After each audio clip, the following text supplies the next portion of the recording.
My dear student, जो आज आपके सामने वीडियो है ना, वो फिजिक्स का आपका क्लास 11th का है। मात्रक और मापन का जो पहला पार्ट है मैंने दे दिया, जिसमें आपका पहला क्वेश्चन जो आपके बुक में है, अभ्यास प्रश्न में एनसीईआरटी बुक में, और रिक्त स्थानों की पूर्ति है, फिलिंग द ब्लैंक्स में आपको कुछ यूनिट को चेंज करना है, तो उसको मैंने बताया, बहुत अच्छे तरीके से बताया। उस वीडियो को देख लीजिएगा। इसमें आज हम दूसरा क्वेश्चन नहीं लिए हैं, दूसरा क्वेश्चन ना मतलब आने वाला नहीं है। तो मैंने आज 5 से स्टार्ट करने चल रहा हूँ। 5 6 जो भी क्वेश्चन आपका एक शॉर्ट वीडियो में आ जाएगा, मान के चलिए 15-20 मिनट के वीडियो में जो भी आ जाएगा सवाल, उसको हम लेंगे। बाकी जो बचेगा उसको नेक्स्ट वीडियो में लेंगे, यानी कि पहले पार्ट का, फिर दूसरे पार्ट का, फिर तीसरे, मतलब आपकी परीक्षा तक, यानी आपके हम पाठों को क्रम से हम कवर कर लेंगे। सेकेंड फिजिक्स का जो आपका सेकेंड फिजिक्स है पार्ट 2, उसमें का भी पाठ स्टार्ट कर दिए, उसकी भी वीडियो डिस्क्रिप्शन में है। सभी प्रकार के मतलब सब्जेक्ट की वीडियो डिस्क्रिप्शन में है, उसको चेक कर लीजिएगा। चलिए वीडियो के स्टार्ट। क्वेश्चन आपको यहाँ पर दिखाई दे रहा होगा। ठीक, तो मैं संतोष कुमार पटेल और आप देख रहे हैं टेक्नोप्लस सिटी चैनल, तो जिस पर हम क्वेश्चन को आपको पढ़ करके सुनाते हैं। जैसे कि आपके सामने है क्वेश्चन कि लंबाई का कोई ऐसा नया मात्रक चुना गया है, मतलब कोई ऐसा मात्रक चुना गया है जिसके अनुसार निर्वात में प्रकाश की चाल 1 है, और लंबाई के नए मात्रक के पदों में सूर्य तथा पृथ्वी के बीच की दूरी कितनी है, और प्रकाश इस दूरी को तय करने में 8 मिनट और 20 सेकंड लगाता है। तो ये आपका क्वेश्चन सामने दिया गया है। इस क्वेश्चन को आप कैसे हम हल करेंगे, तो आप क्वेश्चन में देखिए लिखा गया है कि प्रकाश की चाल, क्या लिखा गया है, प्रकाश की चाल। तो ध्यान दीजिएगा एक एक बात को। प्रकाश की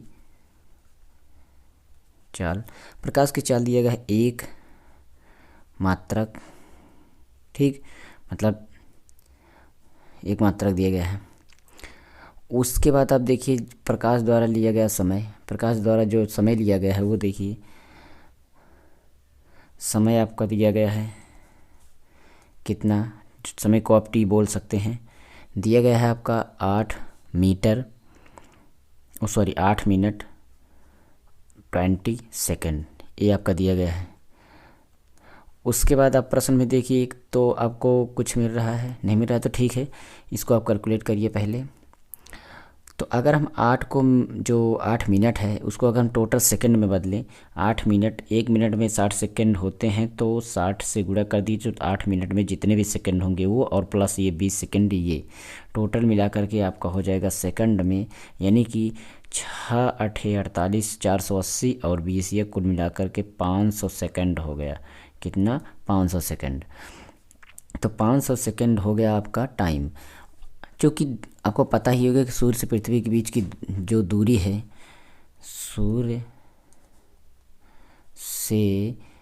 सूर्य तथा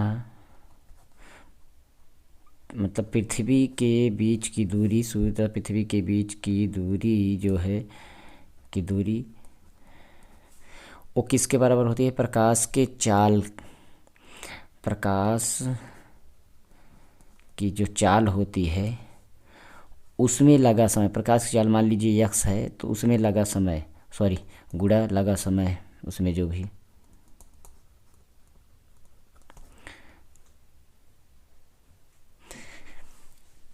सूर्य तथा पृथ्वी के बीच की जो दूरी हो, वो कैसे कवर होगी, प्रकाश की चाल और उसमें लगा समय।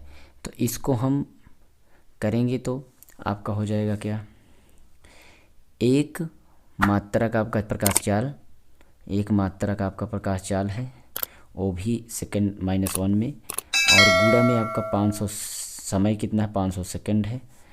टोटल मिलाकर 1 पंचे 500 हो गया, तो 500 मात्रक हो गया, 500 मात्रक आपका आंसर आ जाएगा।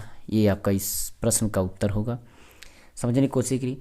इसमें निकालना था आपका सूर्य और पृथ्वी के बीच की दूरी कितनी है, तो सूर्य और पृथ्वी के बीच की दूरी उतनी है, कहने का मतलब सूर्य और पृथ्वी की दूरी। अब बताइए सूर्य की दूरी कैसे वैसे तो मापी नहीं जा सकती है, तो आप क्या करेंगे, जो सूर्य के प्रकाश की किरण होती है उसकी चाल कितनी होती है उसको, और कितने समय में पहुंच रही है उसको, जब अगर हम दूरी बराबर, आपको फार्मूला पता होगा, अगर नहीं पता है तो बताता हूँ। दूरी बराबर होता है, वो दूरी बराबर चाल गुणा समय, ये आपका फार्मूला मैथमेटिकल होता है। इस फार्मूले का यूज करके इसको हम निकालेंगे तो आपका इतना मात्रक आपका आ जाएगा। दूरी। चलिए देखते हैं प्रश्न नंबर 6 जो कि आपका इसमें लंबाई मापने के लिए निम्नलिखित में कौन सा सबसे परिशुद्ध यंत्र है। सामने क्वेश्चन आपको दिखाई देगा तो आप देखते रहिएगा। उसके बाद प्रश्न नंबर 1 था वो, और ये आपका सॉरी 5 था, ये आपका 6 नंबर प्रश्न है। 6 नंबर प्रश्न में आपका ए नंबर प्रश्न पहले है। ए नंबर प्रश्न क्या है कि आपको दिखाई देगा, एक वर्नियर कैलिपर्स जिसके वर्नियर पैमाने पर 20 विभाजन है। मतलब जो आपका वर्नियर कैलिपर्स होता है प्रैक्टिकल में कराया जाएगा आपको, तो वर्नियर कैलिपर्स में आपका जो वर्नियर पैमाने का विभाजन है 20 विभाजन है। कितना विभाजन है? 20। तो आपको वर्नियर कैलिपर्स का अल्पतमांक निकालना है, तो हम निकाल लेते हैं। आपका वर्नियर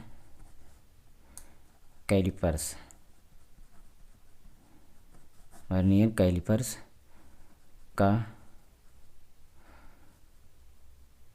अल्पतमांक ये आपका, तो देखते हैं ये कितना होता है आपका, कैसे निकाला जाता है। तो मुख्य पैमाने आपका इसका होता है मुख्य पैमाने में एक छोटे खाने का, जो एक छोटा खाना होगा उसका मान, मतलब पैमाने के एक छोटे खाने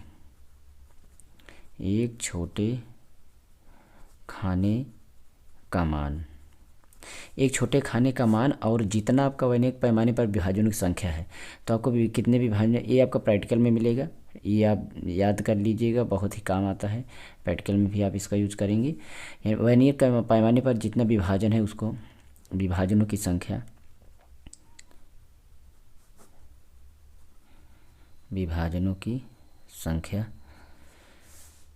तो इसको देखते हैं तो कैसे लगाएंगे। आपका देखिए मान कितना दिया गया है वर्नियर कैलिपर्स पे, आपका खाना, छोटा खाना आपका 1 सेमी का होगा, और उसके बाद आपका जो मान दिया गया है वो कितना है 20। कुल खानों की संख्या कितनी है 20।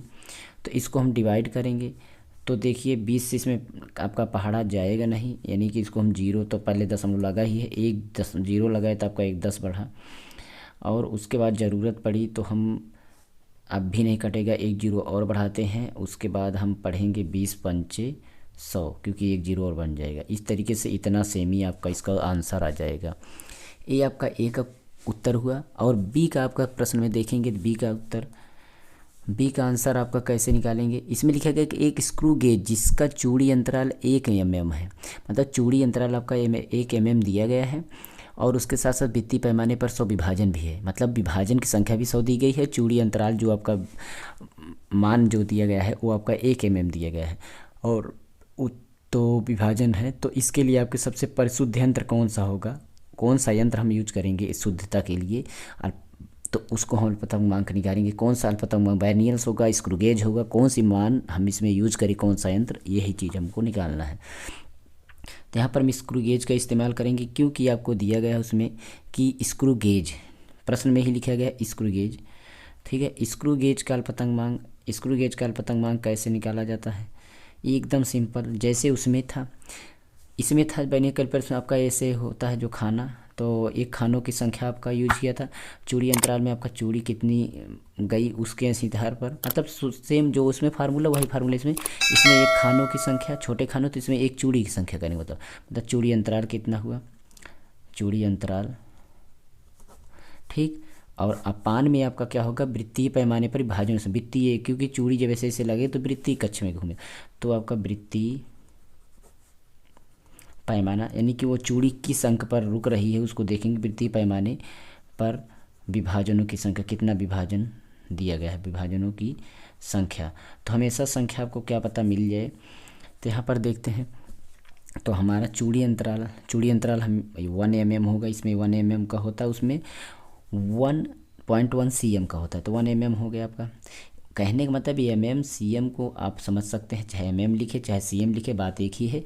ये cm में मान है, mm मान है, दोनों बराबर ही है। और हम इसको अपान में कितना 100 खाना दिया गया, मतलब 100 विभाजन दिया गया, इसको हम काटेंगे तो एक में बाहर, मतलब आपका पहाड़ा जाएगा नहीं, और जब जाएगा नहीं तो जितने 0 है उतना आप इधर अंक ले जा सकते हैं, मतलब इसको भाग करेंगे तो आपका जितना 0 है उसको आप इधर इतना बैक ले जा सकते हैं। तो आपका इतना सेम ही आ गया, इतना सेम ही आ गया। अब इसके बाद आपका अगला जो सी नंबर है,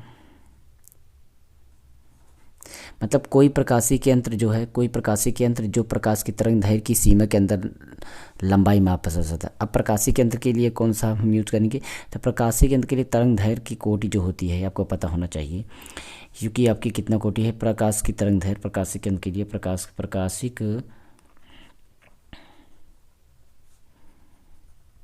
प्रकाशीय के यंत्र की प्रकाश की तरंग दैर्घ्य 10⁻⁷ यम कोट की होती है। ठीक, ये कोट इतना कोट की होती है। और इसके सीमा के अंदर लंबाई माप कर सकता है। अल्पतमांक कितना होता है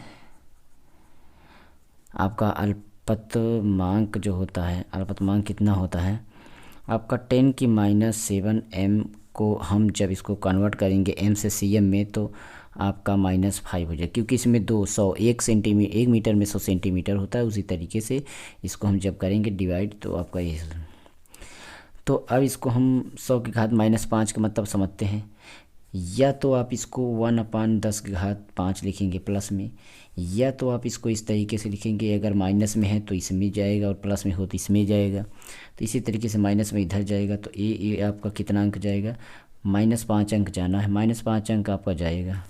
तो चलिए आपको -5 देखिए, 1 0 2 0 3 0 4 0 और 5 0, तो 5 0 नहीं लगाएंगे, 5 है तो एक गिनती जो 1 है ये भी काउंट होगा, तो इसलिए 1 यहाँ पर होगा। क्या होगा 1, ये मैंने जान के लिखा जिससे कि आपको समझ में आए। 5 0 मैंने लगाना, एक तो भी है, एक को भी काउंट करेंगे तो 5 हो जाएगा। ये इतना cm। ये आपका 5वें प्रश्न का आंसर था। इसके बाद हम 7वां प्रश्न करते हैं, और जितने अल्पतमांक निकालेंगे यही आपका 7वां प्रश्न हल करते हैं, जिसमें हम कवर कर लें 7 प्रश्न।